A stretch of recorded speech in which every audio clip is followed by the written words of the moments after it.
and welcome to this week's Terrace Bay Council meeting. Tonight, Council will be meeting with a delegation from McQueen-Sweeney to get an update on the strategic plan. The updated plan will guide Council in decision-making going forward with the goal of fostering a healthy and safe community.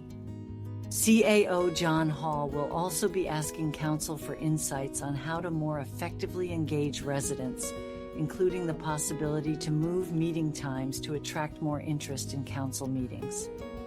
Council will review a proposal for a future child daycare center. It is felt that such a service would be a benefit for both communities of Schreiber and Terrace Bay. Have a good evening and thank you for watching.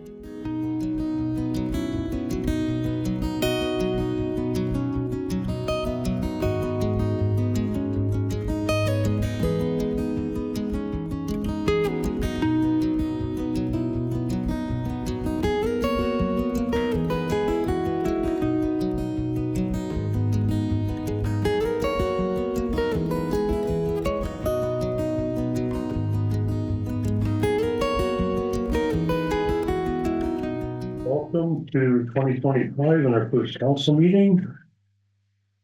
At an emergency hour 6:30, I'll call this meeting of the Township of Terrace Bay to order. Declaration of the Council of the Township of Terrace Bay hereby acknowledges that we are in the Robinson Superior Treaty Territory, and the land on which we gather is a traditional territory of the Nishnawbe and the Métis. Are there any additions, deletions, or amendments to the agenda? Hearing none, we have a motion moved by Councillor St. Louis, seconded by Councillor Duno. Resolved that Council approve the agenda for the regular council meeting held on January 13th, 2025 as presented. All in favor? Carried. Is there any disclosures of interest? Hearing none. Adoption of minutes. We have a motion moved by Councillor Duno, seconded by Councillor St. Louis. Resolved that the minutes of the regular council meeting held December 16th, 2024 be approved as presented. All in favor? Carried.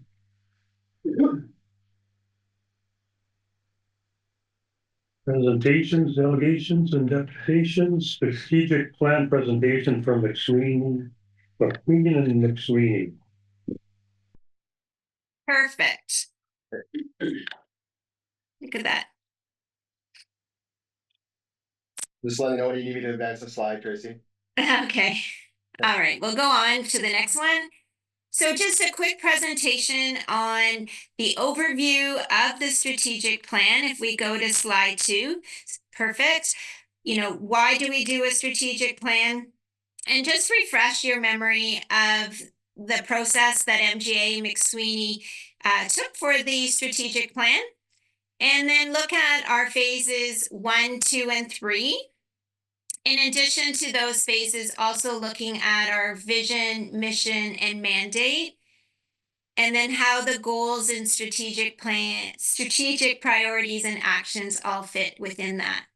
And then we'll take some questions at the end of the presentation, but shouldn't be too long. So bear with me for like just 5 minutes. So next slide. Congratulations on completing a strategic plan. It's probably one of the, we talked in our interviews a lot that it's probably the most important process as it allows, yourselves as council and the staff and the community to really focus on the agreed goals, priorities, and actions, all sort of within a set time frame of council term. Sometimes without a plan,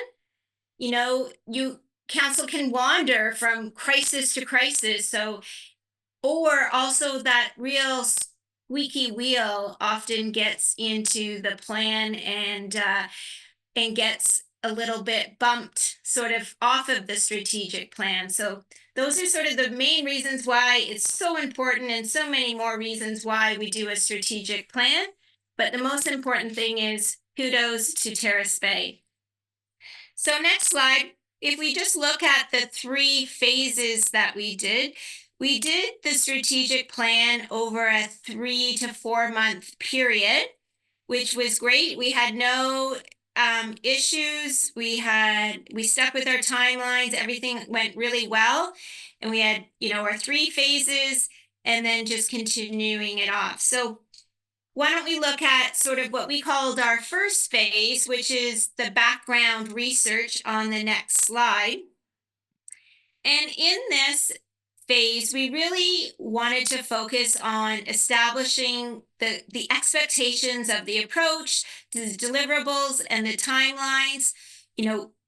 Terrace Bay had a great RFP. We followed that, and that was the approach that we had all agreed upon. Also in this phase, not only did we look at all the background research, all the different plans from the township, but we also did, McSweeney worked on the community analysis report during this phase. So phase 2, or what we called sort of getting into our engagement, was where we really asked council and staff. If you recall, we had all interviews with each of you, whether virtually or in person. And we wanted to focus on sort of the challenges that were facing the township and what you personally felt that needed to be accomplished in this term of council. And what were your expectations of this project as well? That was our focus. And then we continued with our engagement on the next slide into what we called our leadership session number 1. And if you recall this, we had council present, we had senior staff present, as well as community members were all present for this session. And the objective for here was really to establish the basic theme buckets and high-level strategic priorities. So we had all those sticky notes and we were trying to put them into a bucket and see where they would land eventually. So we continued with the next slide, and we continued with our engagement and added some value added. We did additional interviews and engagement, but we also did a community survey that asked very similar questions that we would have asked yourselves. And we had 78 residents respond to that survey. In addition to the community survey, we also had a staff survey. And then McSweeney really had some engagement with John, the CAO, and Luke with the community development on the economic development review. And we can go through any of those findings if you want at the end of Q&A. So then we went into our second leadership session and sort of our last major engagement. Once again, we had council, staff, community members that were all present at that. And this was really to review the results of the staff and community survey and really validate what we had done before in the previous sessions, validate the buckets, what we call the goal statements, and the strategic priorities. We reviewed at that session the community analysis report as well as the economic and housing data. In addition to the strategic plan and the goal to that, we also reviewed the current vision, mission, and core values. And then we developed the specific actions and timeframes to achieve those goals and priorities. Next slide. So our final process was building the plan. So we had all that background information, we had all that engagement information, and we started to build the plan. And this circulated a couple times around staff for review and council. The edits were made. And as we, refined, I think Andy and Nancy, I think we did about 3 to 4 different revisions of it. We also, next slide, wanted to discuss in our engagement was, what does Terrace Bay want to be?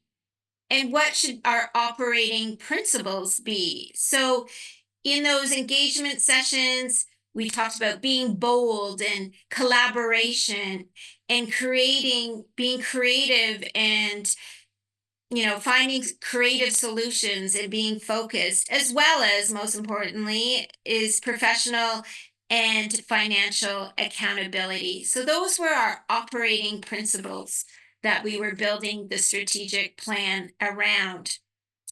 So as we went on, we were asked to look at and freshen up a vision and mission for Terrace Bay. And these were the drafts that came about for Terrace Bay. So we looked at a new vision or tweaked it a bit, as well as a mission. And then on the next slide, also looked at the mandate and the core values. So let's look at the main strategic plan. It has 4 goals. Within those 4 goals are 14 priorities, 38 actions, and from there we also broke them down to short, medium, and long time frames to be implemented or accomplished. So let's see goal number 1, healthy community. In this goal, we had 3 priorities underneath healthy community. And then if we go to goal number 2 or pillar, whatever you want to call it, was safe and sound infrastructure. In this goal, definitely 3 main priorities were under this goal. And then our third, and our dogs just heard my voice. Oh my goodness. Goal number 3, resilient and diversified economy. Just one moment.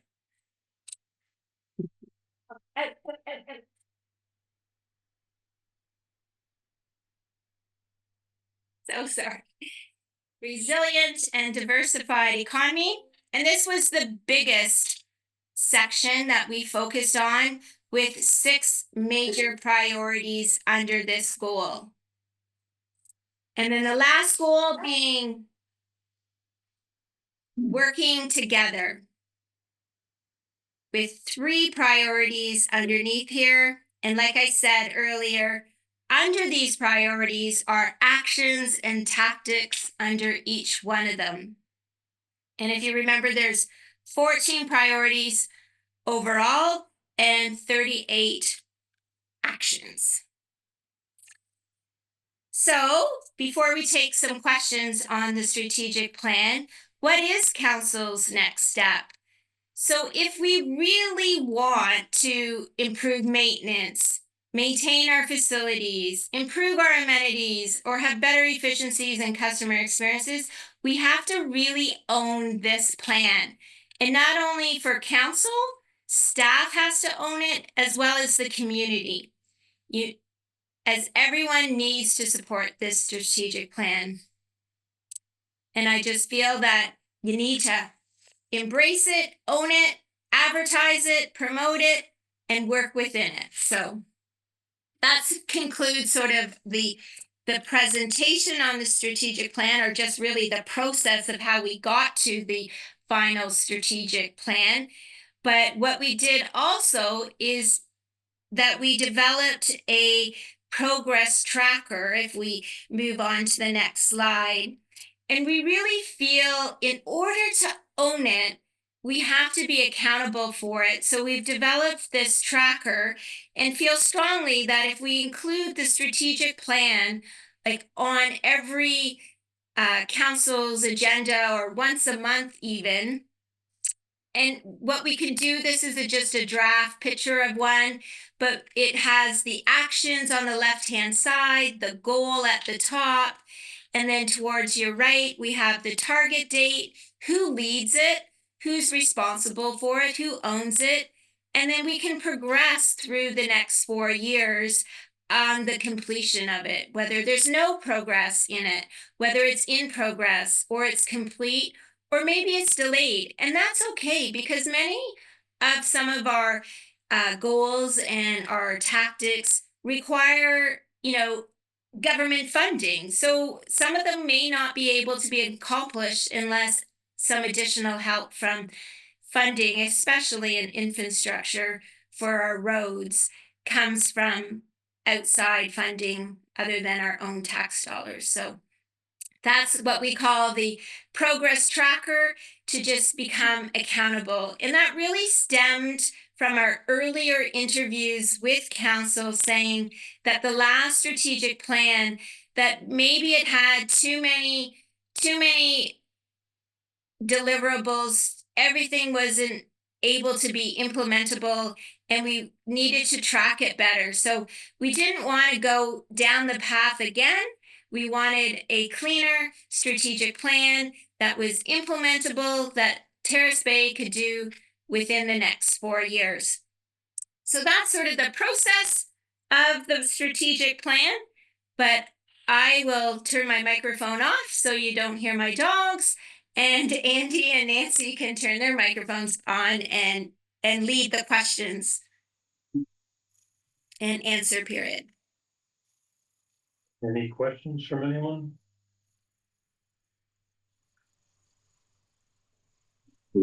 Yeah, straightforward, simple. Not simple, but concise. No questions from council, no? No, I'm actually quite happy with it. I like that last slide too, the way that it's itemized like that, would you really see like who's doing what, rather than it just sort of getting lost, plans getting lost, or assuming other people are gonna do it, who's responsible for it, and how does that look, and reflecting back on that. I think that's a good piece. It's a good visual to have when you're planning a way forward. I like that. That's really good. Updating to, It looks like council doesn't have any questions for you, No. so. where was having to get a question? No, just the updating and have it as a standard on council meeting. Yeah. Or even just once a month, but putting it back in front of council again. Reminders. Yeah, reminders. Exactly. Okay. Yeah, we're good, Tracy. No questions. Thanks for the presentation. Yep. Thank you. Thank you. Yeah, it looks good. Andy, any final comments? No, it's just a pleasure getting to know everybody up in Terrace Bay, and I think you've got a realistic plan that you can work together, and as Tracy said in his presentation, council, administration, and community, and really make some great changes for the Terrace Bay. Thank you. Thank you. Thank you. Thank you, guys.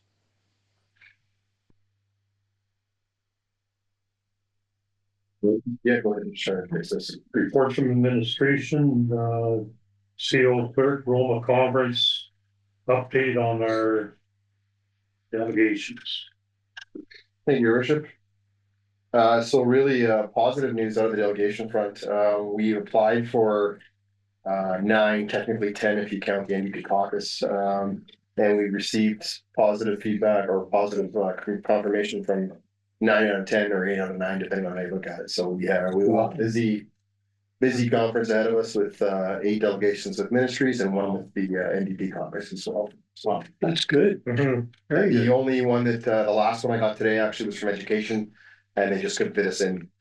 They look forward to meeting with us at AMO or at Roma next year. So, Okay. or if we want to, or NOMA, if we want to schedule a meeting outside of the conference as well too, they're open to that as well. It's good. Great. Thanks. Our 2025 meeting schedule. Thank you, Your Worship.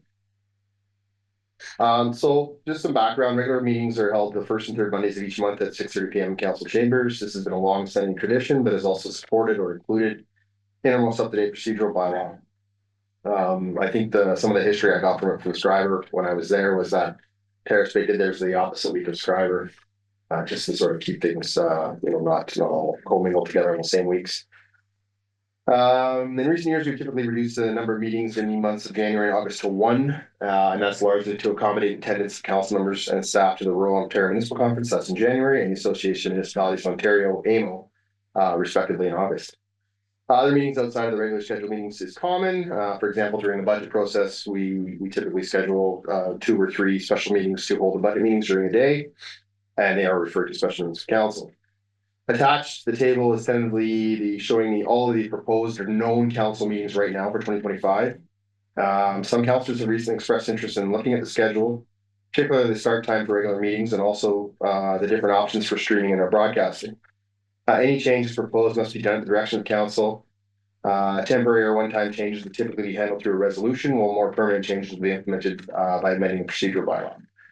Financial implications that are none at this time. Really, it's being presented for council's information only. And just again, it's an information report, so there's no recommendation. Can you elaborate on the start time thing, John? We had an informal conversation just before Christmas about possibly starting earlier in the afternoon, and going over the dinner hour, so to speak. But again, I would leave that discussion up to council if they want to entertain that, or direct administration to look at that as an option and bring back a report to the table, either recommending yes or recommending no. I would say, see, well, I know marathon is 3 in the afternoon. And I don't know, maybe look around and see where all the other municipalities would take it, John. Sure. Does council wish to have like a report brought back with a summary? I think a report would be good. I would be curious to know even just community engagement side, I don't want to move it if there's less engagement, if it would increase engagement. Thanks for you guys being here and these kinds of things.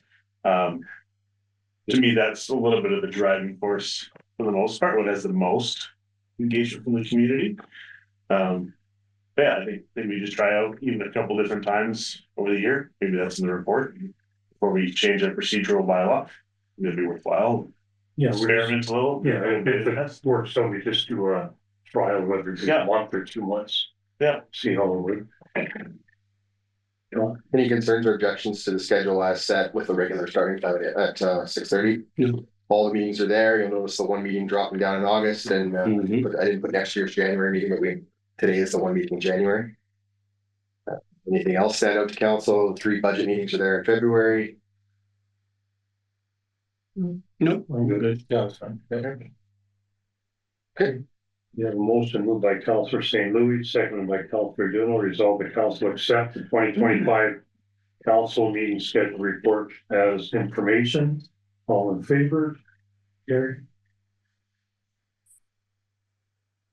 No, the next one, Joan, is the Superior Country Office Space Lease. So the North Superior Travel Association, NOSA, now operating in Superior Country, is a membership-based, non-profit destination marketing organization. Superior Country represents multiple tourism operators, service providers, municipalities, First Nations, and organizations. The organization receives no core government operational funding and depends on revenues acquired through membership, advertising, and the services it delivers. Their mission reads, builds and sustains a world-class tourism destination for visitors by marketing the region, fostering relationships with members, and collaborating with partners. Terrace Bay and Superior Country have a close working relationship on a number of files and initiatives, including the recent cruise ship tours and signage and advertising in the region. Superior Country is also the township's eligible tourism entity, which is, as required by legislation, and through an agreement, administers 50% of our Terrace Bay's municipal accommodation tax, or MAT tax, as you guys know it. In the fall of 2024, Superior Country approached the township proposing to lease office space for its newly appointed marketing assistant, formerly our township economic development and marketing intern. The proposal was a good fit for both organizations and expands Superior Country's physical footprint along the North Shore and creates a more permanent presence in our community. Additionally, the fact that office space will be occupied by an immediate former township employee makes transition sort of seamless. Administration was directed to come back with a lease agreement for the space. So highlights of the agreement, which is being proposed to pass on bylaw later tonight. It's a 3-year term with revisions for early termination for both parties, so there's an out if we want to exit it. It's for a nominal fee, which was directed by council. It's making use of existing office space, which is already currently occupied now and will be occupied by the same individual. So we're not losing any space. Financial implications not at this time. The lease is for a nominal amount with no renovations or new furniture required at this time, as the space is already adequate and previously occupied by the same individual, as I just mentioned. The options are the council approve entering into the lease agreement with the North Superior Travel Associations or Superior Country for the lease of the office space at Terrace Bay Community Center, and that the appropriate bylaw be brought forward. 2, that council not approve entering the lease agreement with the NASA, Spear Country Police, and directs administration otherwise. Administration is recommending option 1. Any questions? No. Great idea. Okay, we have a motion moved by Councillor Duno, seconded by Councillor St. Louis, resolve the council approve entering into the lease agreement with the North Superior Travel Association for the lease of the office space at the Terrace Bay Community Center, and that the appropriate bylaw be brought forward. All in favor? Carried. The next one down is a Brassville childcare expansion. Following the presentation of the NPI and Northern Policy Institute and the childcare needs assessment for Terrace Bay, administration of council have been in regular contact with a number of local partners and organizations seeking, or the common goal, seeking to create licensed childcare space in the community. Currently, administration is requesting a resolution, a letter of support that one of the organizations can present to its board of directors for the development of childcare services in Terrace Bay. They currently operate the Early On program out of Terrace Bay Public School. With the support of their board of directors, they would potentially redevelop the existing space in Terrace Bay Public School into a licensed childcare center, become the operator, and relocate the programming that's currently in there to somewhere else in the school or somewhere else in the community. There will be capital requirements to meet the Ministry of Education's requirements for licensed childcare space, and there's also a need for operating funding where the district social service board would get involved and provide some subsidy to that funding. Thus far, financial implications. Thus far, our township staff have committed time and effort towards this venture. Further support from other partners may be required, including in-kind or donations. The township, NOSH, and Greenstone School Board, for instance, have expressed interest in any additional support required through for capital funding and renovations to the space. Any additional support needed, though, for clarification, no commitments are required at this time. Any future financial commitments or direct financial support requested of the township will be included in the 2025 budget or require council approval at the time if such a request does come forward. So the options are resolve that the Township of Terrace Bay is committed to collaborating with Brassville, Spear Greenstone District School Board and the stakeholders to facilitate successful development of local licensed childcare.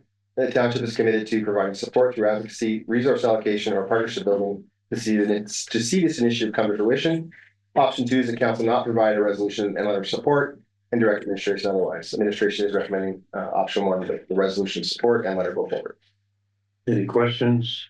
Maybe a little premature, any indication on timing of what they're looking at, how long this process may be, or? Too many variables. Excuse me. Ideally, we would be in shape to open next fall, but I just don't think that's possible, just given the amount of regulatory constraints and bringing the partners together to make sure everybody's on board. But I mean, as soon as possible. Hopefully, we get off to a good start in 2025, and this can be a 2026 venture at the latest. Yeah, thank you. And also just commend Councillor Dubé on his advocacy and hard work on this. And it's an administration like Luke and John as well. Certainly. Yeah, no, it's nice to see. No other questions? We have a motion moved by Councillor St. Louis, seconded by Councillor Dubé, resolved that the township of Terrace Bay is committed to collaborating with Spear Greenstone District School Board and other stakeholders and interested parties to facilitate the successful development of a local licensed childcare, and that the township is committed to providing support through advocacy, resource allocation, or partnership building to see this initiative come to fruition. All in favor? Is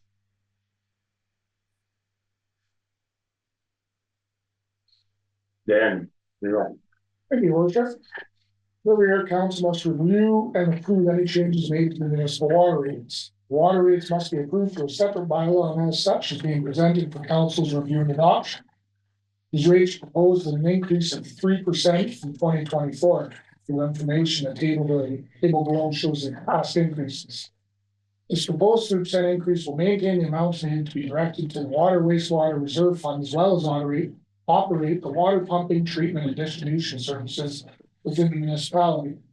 These 2025 water rates, subject to approval, will bring approximately $31,000 more revenue than in 2024, totaling $1.059 million. Residents would see a $25.90 increase on their annual water bill, or $6.48 per quarter. The options are A, that council approve the water rates for 2025 years presented and the appropriate bylaw be brought forward. Or B, do not approve the water rates for the 2025 years presented and direct administration otherwise. Recommendation is option A. Any questions? Got a couple. So with the mill being down this last year, has our water plant noticed a decrease in the amount of water usage? And does that also decrease our costs for the plant in regards to chemicals and the other things we purchase? And if it was operational, is there a guess on what the percentage would have been this year for an increase? Would that have increased at all? Chemical and electricity wise, we've seen about a 30% decrease. We have budgeted for that going forward this year, but now we have seen the water coming back up for whatever it is they've done in there with that new boiler or whatever, so. They have tapped that right into the municipal water, so we have seen it coming back up. So when we do get to budget in February, we'll have a better idea of what they've used for a full month at that point. Yeah. And we'll readjust then. Will that answer the question? I think so. It's a bit of a, I don't know if there's an answer you come up with, but if they were operational, like any indication of what percentage, if it's 3% proposed this year, would that be a higher percent proposed? You think? No, because they're a flat rate usage anyways. We bill them the same no matter what. No, I know, but like our costs obviously will go up. So would that have increased our percentage for a rate increase? No. But whether they're operating or not, we still want to direct the same amount. We will, if they don't operate, we will see a higher amount to be able to be directed to the reserve. Okay. Because operational costs will be lower. So then hypothetically, next year's rate could be lower. Could be, correct. Could be, okay. So Danny, this water rate is also just not for, just like for infrastructure underground too, right? Is what we use that for? Yeah, any money that we direct through the budget, like we usually show about $240,000 surplus. Yeah. Should be directed to the wastewater reserve every year. Yeah, just so people understand that it's not just to, so you can turn your taps on, it's also for the infrastructure underground that is 75 and 50 years old and stuff like that, so. If you break a water line, you gotta fix it. Yeah. Like the one across in front of your house is $100,000, so there you go. Okay, any other questions? Okay, we have a motion moved by Councillor Duno, seconded by Councillor St. Louis, resolve the council approve the water rates for the 2025 year as presented and that the appropriate bylaw be brought forward. All in favor? Gary? Thank you much. Thanks, Danny. Luke? NOHSC agreement for information center roof replacement. Thank you. May 2023, the township contracted Flynn to conduct the roof condition reports on the community center, cultural center, and tourist information center. The tourist information center reports recommends an outright redoing of the roof. At the June 3rd, 2024 council meeting, council passed the resolution support for an application to NHFC that would offset 9% of the cost of the TIC roof replacement. So for our current session, NHFC has approved our application and excuse me, and has issued a conditional contribution agreement. NHFC will fund 90% of eligible costs up to $177,701 for the replacement of the tourist information center roof. The township's 10% commitment for this project will be up to $19,744 and will be allocated for the 2025 budget. Our options are option A, that council approve NHFC agreement 75001124 and that the appropriate bylaw be brought forward. Option B, the council does not approve this agreement and directs administration otherwise. The recommendation is option A. Any questions? No, that's great. Yeah, 8% is good. Is it, Luke, is there a ballpark figure on what that roof is gonna cost? The most up-to-date quote that I have, I believe, is about 145,000. The plus like a fee for tendering. Yeah. And then the NHFC one is higher in that there's that contingency built into it as well. That's why that funded amount is higher. Okay, thank you. How are you gonna have it blue? That's what I would recommend. Not everything else. action. Yeah, Any other questions? no, I'm good. Okay, we have a motion moved by Councilor St. Louis, seconded by Councilor Duno, resolved that council approve this NOHFC agreement 75001124. And that the appropriate bylaw be brought forward. All in favor? Three. Okay, next one is the cultural center and information center and Luke. So administration is seeking to secure KGS's services to tender the Cultural Center roof project and the TIC roof project in advance of the 2025 budget being passed. By tendering these projects early, we will be able to more accurately predict budget expenditures, and hopefully more contractors will bid on the project. KGS's work will include tendering projects to the township, addressing questions raised during the tendering, and issue addenda as required. Provide a letter of recommendation for each project. This work does not include the cost of any purchase advertisement. Should the township select project contractors, administration would seek to secure KGS for construction oversight. However, this would be addressed in the 2025 budget. I should have included, the KGS did oversee the 3 roof projects, the large treatment plant, fire hall, and the other one. Yes, the public works scratch in 2024. The financial implications. So KGS services at $9,500 for the cultural center roof and $6,000 for the TIC roof. As NHSC agreed to fund 50% of the project costs for the cultural center, 90% for the TIC. The impact to the municipality would be $5,350. Our options are option A, the council approves $15,500 tendering cultural center roof and tourist information center roof projects. Option B, the council does not approve $15,500 for tendering of the cultural center and the tourist information center roof projects and directs administration otherwise. The recommendation is option A. Any questions? Okay. We have a motion moved by Councilor Duno, second by Councilor St. Louis, resolved that council approved $15,500 tendering of the cultural center and tourist information center roof projects. All in favor? Carried.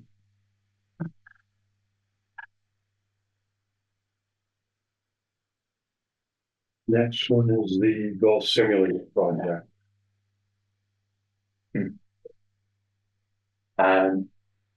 So the Recreation Master Plan recommends reviewing underutilized spaces in the community center to assess suitability for repurposing these spaces to accommodate emerging and non-traditional activities. Recreation staff tracks facility usage on a regular basis, and these statistics highlight that the racquetball and squash courts are 2 of the most underused spaces within the community center. Both spaces are approximately 800 square feet and therefore have ample room for conversion to a more in-demand service. By transitioning one of these spaces, the township will provide the opportunity for expanded recreation services while still exceeding the demand for traditional indoor racket sports. The master plan also identifies that Terrace Bay is not taking advantage of interactive technology and that virtual engagement and augmented reality could be used as an attraction for visitors. So administration is seeking a council resolution of support to NOHFC rural enhancement program for a project that will convert the racquetball court into an indoor golf simulator. A golf simulator is a combination of hardware and software that allows users to play virtual golf while providing realistic graphics of courses from around the world. High-tech monitors built into the simulator analyze ball trajectory, club hit speed, angle of attack, and other essential metrics will allow a player to repeat successful swing patterns and enhance their game. Indoor golf simulators are becoming increasingly popular as they offer a convenient, controlled environment for practicing and playing. The computerized system mimics real golf, with the player standing and swinging on the screen virtual green. The August 7 Golf Course and LSHS golf team are supportive of the township creating a simulator room. The field will enhance their organizations. So the financial implications. So based off November 2024 quotes, project is estimated to cost $146,693. However, as NHFC recommends 50% contingency, the application would be for $168,697. Key components of this project. would include the purchase and installation of 2 commercial golf simulators, an electrical upgrade to the community center, widening of the doorway to the court, and installation of sound dampening tiles.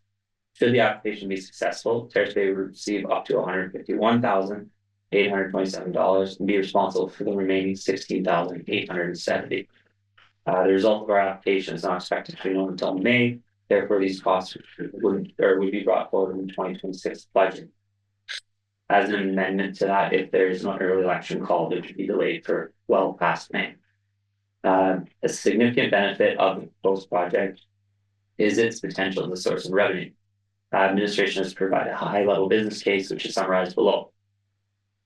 So the golf club is open from May long to mid-October, and in 2024 charged $775 for an adult membership. The green fees for 18 holes is $35. Therefore, a member needs to play 4 or 5 times a month, 22 rounds, to receive a net value. Ultimately, usage fees for the simulator would be determined by council. However, for this exercise, fees were set at $20 for 1 hour, $30 for 2 hours, and $450 for a yearly membership. At these rates, a yearly member would need to use the facility 16 times, or a little over twice a month, during the traditional off season to receive a net value.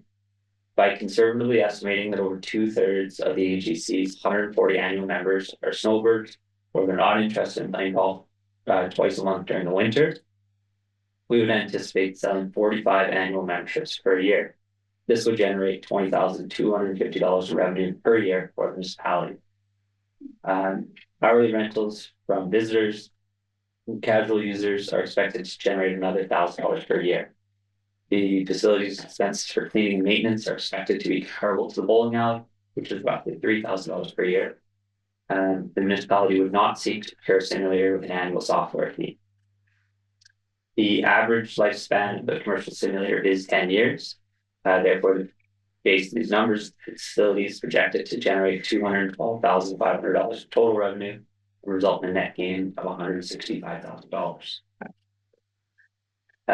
So our options is option A, that council support an OHSC application 75001139 Terrace Bay Golf Simulator, and that council commits to covering cost overruns for the expenditures identified in application 75001139. Option B, the council does not support this application, directs administration otherwise. The recommendation is option A. Any questions? Bert? The 2 rooms that you indicate on here, 800 square feet each. Does one of those rooms house 2 of these simulators? Yes, you would put 2 simulators in 1 room. So you would convert, say, the racquetball court into 2 simulators, and you would still have the squash court. Can one of those be a fishing simulator? We should come to ask that. Over here catching a couple fish on my lunch break, Abert. I'm just kidding. Sorry. So fishing, don't believe there's one. However, some of the simulators offer different sports as well, whether that be baseball, soccer, hockey. Some models are like an upgraded for those additional sports. Some they're basic different ones. If we got to the stage where we were like council approved it and we were successful in our RFP, that would be something that we would look for is should we have one or more of the simulators have a sport in addition to golf? Luke, I have a question. When it says here, electrical upgrade to the community center, like, what does that actually mean? Yeah, so really good question. So right now, the community center, we have old panels, old breakers, and the nearest power to this room or to the courts is actually on the other side of the arena. So as part of this application, we would actually look to add a panel, which is about $20,000. However, we have it offset at 90%. So we put a centralized panel, which would allow us to do any future upgrades in the building. So effectively, we use this grant to piggyback off enhancing the electrical. That's awesome. What are questions? Must have been a good question. That was mine. No other questions? Okay, we have a motion moved by Councillor Johnson, second by Councillor Duno, resolved that council support Northern Ontario Heritage Fund Corporation application 75001139 Terrace Bay Golf Simulator, and that council commits to covering its portion of the project costs as well as any cost overruns for the expenditures identified in the NOHFC application 75001139. All in favor? Aaron? Okay, move on. Thanks, Luke. Thank you. Communications, Thunder Bay District Municipal League sponsorship and trade show package. I'm not sure what we usually get for that. John? To my recollection, we haven't given it my time, so that's kind of part of the reason why it was brought forward. There are several options and several levels. And if council doesn't want to do, that's fine. It's just something that municipally puts out every year when we go to the conference. And other municipalities in the region do contribute. So it is a way we can support the organization beyond just our membership. Bert, you want to speak on it? I think we normally would bring Some raffle. yes, a sweatshirt or whatever. But I was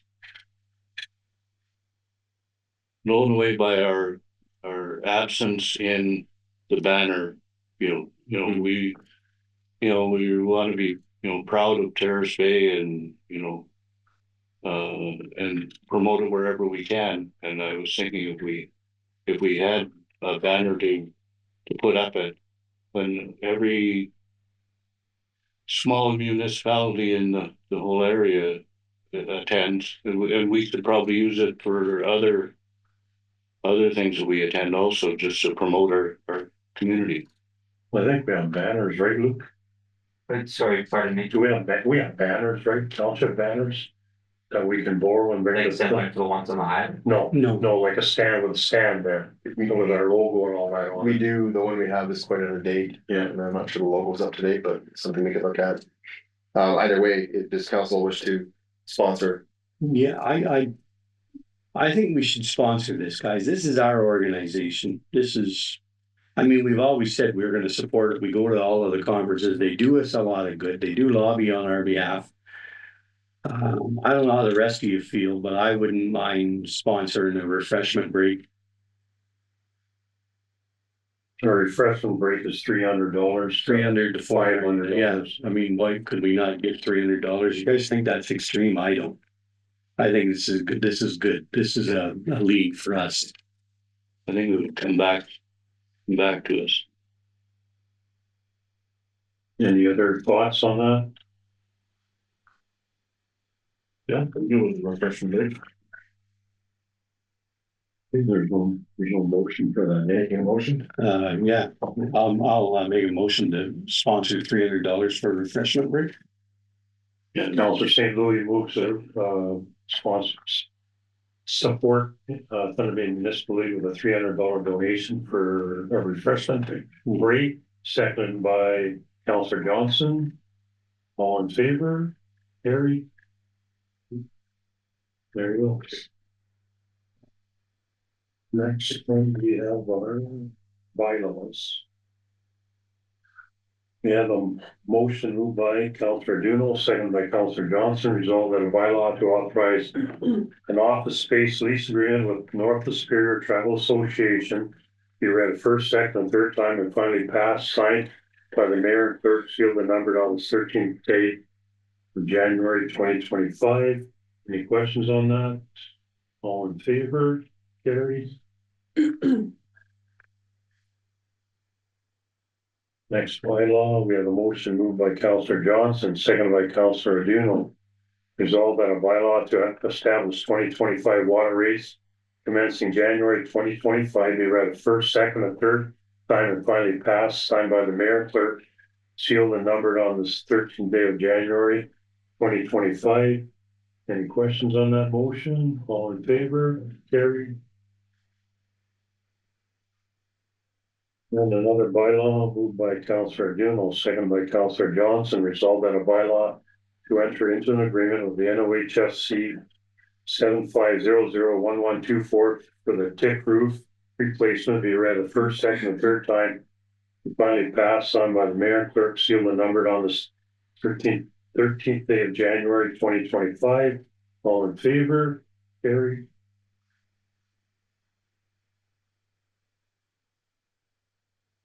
And for bylaws, other business and resolutions. We have the idling of the AV Terrace Bay mill. The only update we have, we've asked for a meeting with management, mill management. They haven't got back to us yet. And like John said earlier, we have a meeting with Minister Holland in Toronto next Monday, I believe it is. And hopefully he'll bring us some good news, because I'm sure everyone's tired of hearing we're having meetings when nothing's happening. So. What was the longest shutdown previously? 18 months. We're at 12 now. Anything to add, John? Just the purpose of the meeting, we discussed to see if AV wants us to advocate on their behalf for anything to the province. Just showing that the township has support for the mill, wants the mill to reopen, and they remain our largest employer. Really, the mill's probably in more regular contact with the ministry than we are, but there's always that opportunity for us to show our support through advocacy. And I know Nolan's gonna sit with us at that meeting in Toronto. And I'm sure Lee's gonna be there. And last time we met with Minister Holland and Minister Smith, we actually had Horn Payne was there. I'm not sure if Geraldton was there first. Was there? So there was a bunch of communities represented at that meeting. That Workers were there. the steel workers that the snow exposure has an impact on. So right now, all I know is Norma's going to be there, or else Rick and probably Wendy. So Chief was there from Red Rock Indian Band. Yes, he was. Also. Okay. Then the next item is item B, resident concern support of seniors. Got a phone call the other day because a lady had a concern about grocery delivery in town. I'm not sure when Costas stopped delivering groceries, but she told me they don't have anyone available to deliver groceries. Right now, she has her neighbor, her friend. She phones in her order and they pick it up for her. But anyways, long story short, when that isn't an option for seniors in this town, I know this has been talked about before. If they have a leaking pipe or they need a light switch change or whatever the case may be, there aren't too many options in this town. And, like I personally myself, I didn't even think of grocery delivery. I never used it, but this lady brought it to my attention there last week. So I just put it out there to see if anyone has any ideas on what can be done. I mean, not just for groceries, but for other things. I know there's some like Jake in town's electrician, and I don't know if they have a pipe that are in town or plumber, whatever you want to call it. But anyways, there's I know we've talked about this before. Like I said, there's a need for something like this in town. I mean, it's not like you're gonna have to go there and deliver groceries for 8 hours a day. It's maybe one day, 4 hours a day on a Friday or whatever the case may be. So anyways, any thoughts on that? I think back to probably the last term of council being on the supportive housing committee and having an aging in place study done. Yeah. And in partnering with, well, one of the recommendations, if memory serves me correct, was to create a position to coordinate tradespeople, community organizations, volunteers with some of the needs of individuals in the community. And I don't know if we've ever followed through fully on creating that program like that. To kind of keep it, I mean, we don't get too many complaints about businesses at the council table. So, but it does highlight a bigger need in the community for sure. So, looking at our strat plan, I mean, I feel like creating partnerships with community organizations, this may fit into that a little bit too. Looking at some of our other community organizations that might be able to assist in some of these practical things. So are you talking, Gary, like someone delivers groceries for 4 hours, here's $100, is that what you're saying, or is it Whatever. I'm not really saying anything in regards to that side of it, whether it's a volunteer or you can hire somebody. Yeah. There was a guy doing a service, kind of his own Uber version of Uber. There's posters around. I mean, that may be an option too, right? He's still doing that, but more about like, what can we do to facilitate that conversation between a person and an organization or a business to fill in that service? I don't expect their staff to pick up the slack and hire them to do it, so it's a little bit of our mandate, I think, but Burke. We have a supportive housing meeting on Wednesday. Maybe we can add that to the agenda for discussion. Just thinking off the top of my head, I know there's a lot of volunteers associated with the hospital, and I know they do a lot of home care visits and stuff like that. Now, if it's seniors who are unable to leave their home, are they already getting home care potentially? If they're not, then is that something, and I don't want to say like, here, take this on, but I'm kind of saying here, take this potentially, like a conversation we had, like, oh, if people are doing home care, is there like a list of volunteers? I know there's volunteers at the hospital that run the Meals on Wheels. yeah, Meals on Wheels and stuff like that. Like, could they expand their mandate potentially to sort of like embrace this as well? But again, what you were talking about, having somebody coordinate that would be that would be best, and then that you can keep tabs on it. And I mean, I don't know the ins and outs of this. My wife is probably the expert on it, but there's even organizations out there and government funding programs where you can hire somebody for some respite care. That would include going to the grocery store to pick up your groceries. But having that kind of one person to kind of coordinate some of these initiatives, whether it's again volunteers or facilitate. I think maybe the supportive housing meeting may be a good agenda item to brainstorm how that would work again. Also, maybe we check with the Ministry of Health. program. Yeah. So one other thing, we sat with the new owner of Costas, or the newer owner of Costas at the Costa Council. It might be worth reaching out to them to see what their intentions are for grocery delivery in the future. They may be looking to bring it back if they hire somebody else or get a new vehicle. So that's something administration can do. Yeah, we can reach out because they wanted to talk to us in the future to come and see what they could do to help the community. So certainly that's something we could bring forward as administration. That, you know, this one individual has this concern. It doesn't mean there aren't other concerns out in the community. So again, so not to get too far to the brainstorm trail, but I mean, if they want to take a bigger role in the community, everyone goes there already. You know, they already have a community bulletin board. You know, maybe one of their staff becomes a coordinator of sorts to pair people, matchmaker, but just. I think that would be a logical first step though, is go to Costas, see what their intents are. And if they're not, then potentially going down that road, whether it be possible or a position or something like that, bring it up on Wednesday and see if there's other ideas as well. Okay. Thanks for the input there. Question period. Ready? I keep it disappointed. I'd like to reinforce the whole notion about not just groceries, but getting people to come and help in your house, whether it's plumbing or electric.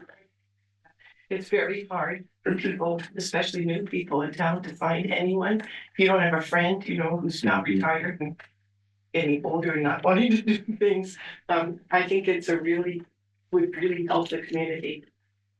And then next after that, was there a review made of the last strategic plan in terms of how much was accomplished? And I know there was a reference to that they mentioned that, you know, some of the objectives hadn't been met because the plan was too complex and too, you know, not definite enough. And the suggestion about how to address keeping track of are really good ones. But, you know, how did you do in the last strategic plan? there was a report card done sometime early last year. It's on our agenda software or web portal. Yeah, it just really lists sort of what we accomplished under that heading. That project, nothing was done. Why? It'll give some justification as to what the hiccup was, or that we had success. is part of my ignorance, because, maybe I should be doing more homework too. And I want to make just one comment about the strategic plan. It's beautiful. It's slick. It's, it's got lots of great ideas and organization and everything. I can't help think that our communities have other kinds of needs besides economic. And I think about in the drug problems in the towns, and maybe, when you come to addiction, it's lack of meaning in life, or lack of purpose. And these kind of plans don't address that. And maybe it's not the role of council to do it at all. And so, I'm speaking out of turn, but it's something that concerns me, that it's all material, it's all, economic. That's nice, important, got to be done. And maybe that's your function. But there's that whole other side of us with body and soul. And somehow or other that just gets lost. And maybe, I don't know if addiction is related to that or not. Just the thought. Yeah, thanks, Betty. I know there's no doubt that drugs are a problem in the small towns. We know that. The OPP do what they can do. Sitting on the police service board, Betty, I want to say they're short staffed. It'd be nice if they had what you could get in the big city, social worker, stuff like that, because a lot of the calls the police get aren't police related, they're social related, and probably those things are also drug related too. But I mean, I think the communities are working on it, maybe not a council chamber or council, but there are people working on the drug issues in town. I mean, it's not going unnoticed. I can tell you that. Just a concern. Yeah. If I just say that. If I may, that's okay. If you just, goal number 1 of the new strategic plan 1.3, collaborate with and support our local community organizations and volunteers. The whole heading of the goal is healthy community, and that certainly falls under healthy community. And we already do offer a lot, but we continue to offer all of the positive things like recreation, community building, working with community organizations. This is how to help some of the things you're talking about as well. Healthy church. You can convert to that. It's an important word. So. Yeah. This is, I just want to say, like, in my council email, I probably get 2 or 3 a day resolutions from other municipalities speaking to the homelessness, drug problem, and those sorts of systemic issues, not just in our small town, but in towns all across the country, right? And looking to being creative if you have time. Apparently Finland's done some good work. I've sort of delved into it a little bit. I don't want to go off topic too much, but and as somebody who volunteers a lot with like the rink and stuff like that, or the other parts of the school and having those programs for the kids, I think it starts there as well. So from my perspective, having kids being engaged and looking at what Luke's been doing with the recreation master plan, those are good things to start them young on a good path. So.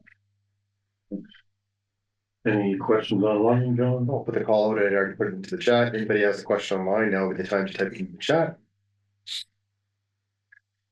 Could you give a roll call of who's online, John? They're not all named. Okay. Yeah, so otherwise I would, but going twice.